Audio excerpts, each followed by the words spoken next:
En face de nous, il ne va pas hésiter à nous montrer comment il brisait les nuques de ses victimes jusqu'au claque final. Voilà, c'est quelqu'un qui donc il raconte ça à son fils qu'il n'a pas vu depuis des années, et c'est ça qu'il lui raconte. Il y a un moment terrible où Selim lui demande si c'est vrai qu'il a la maladie de Parkinson, chose qui nous avait été rapportée par un journaliste de France 3 et qui s'est avéré faux. Quand nous lui posons la question, il se met à mimer des spasmes terribles et à s'auto-étrangler, langue pendue, jusqu'à éclater de rire. Il trouve encore le moyen de rigoler. Il a avoué 9 meurtres, Michel Fourniret. Il se vante d'être pire que Dutroux. Son fils et vous-même pensez qu'il y en a bien davantage? Ah oui, bien sûr. Vous savez, quand Michel Fourniret est arrêté, on retrouve dans la fourgonnette qui lui servait à chasser de jeunes vierges, comme il disait, une trentaine d'ADN qui encore aujourd'hui demeurent non identifiés. C'est terrible. Vous avez été entendu à la suite de cette rencontre avec Fourniret, puisqu'il vous avoue le meurtre de Johanna Parish. C'est moi-même qui vais apprendre la nouvelle à monsieur Roger Parish, qui est le père de Johanna, et qui depuis 1990 quand même se demandait ce qui était arrivé à sa fille. Et personne n'était en mesure de lui dire. C'est quand même fou. Il avait lancé une pétition en ligne, monsieur Roger Parish, pour dénoncer l'engourdissement de la justice française. Alors est-ce que c'est moi qui suis fort, ou est-ce que ce sont les autres qui Je vous pose la question. Je vous la retourne. Je pense pas que je suis pas si fort que ça, non. Je pense pas, non. Mais quoi, alors il est protégé. Il est protégé, Fourniret. Vous le dites dans le livre. J'allais dire, vous le sous-entendez. Non, vous l'écrivez. D'accord, oui, c'est vrai. Écoutez, il y a beaucoup de mythes journalistiques autour de l'affaire Fourniret. Il y a beaucoup de tabous, notamment l'appartenance de Michel Fourniret à la franc-maçonnerie, au Grand Orient de France, dans la loge des Frères Unis Inséparables. Ça, je vous l'annonce, mon livre devait sortir il y a déjà 1 an, dans une maison d'édition belge. Des gens se sont interposés, mon téléphone a chauffé. On m'a interdit de dire ça. Pourquoi? Cela a déclenché des réactions hystériques. Si cela n'évoque rien, pourquoi se mettre dans de pareils états? Pourquoi m'empêcher de sortir ce livre? Donc évidemment, moi j'ai refusé l'autocensure. J'étais moi-même membre de la franc-maçonnerie à l'époque, j'aurais très bien pu faire preuve d'une solidarité aveugle. J'ai refusé en tant que journaliste, je suis journaliste avant tout. Mais dans la franc-maçonnerie, on est d'accord, on tue pas les enfants.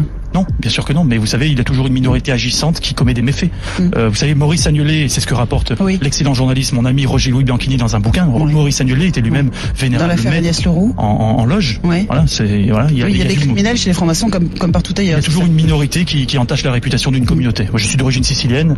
Je ne vais pas défendre les chefs mafieux au nom de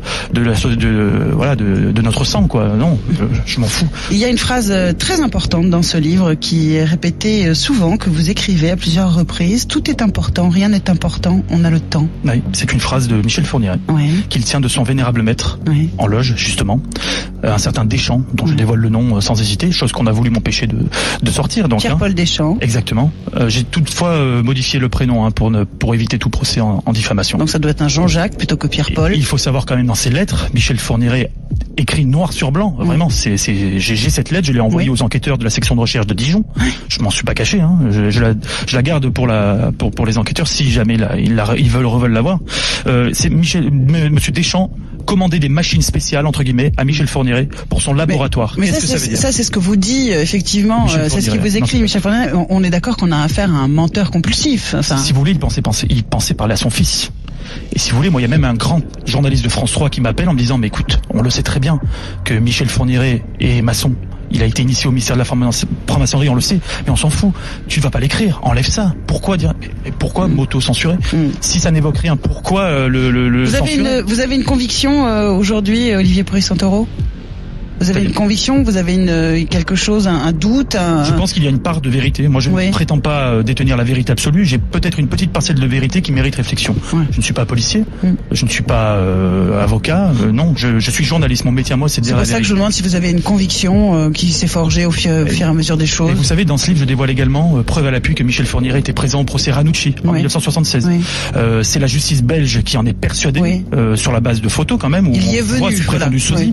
C'est un sujet qui a été balayé de façon méprisante par la justice française d'un revers de manche. Mais c'est intéressant à noter, c'est une piste. Au même titre que les hommes d'ombre de l'affaire Ranucci, comme il y en a beaucoup. Juste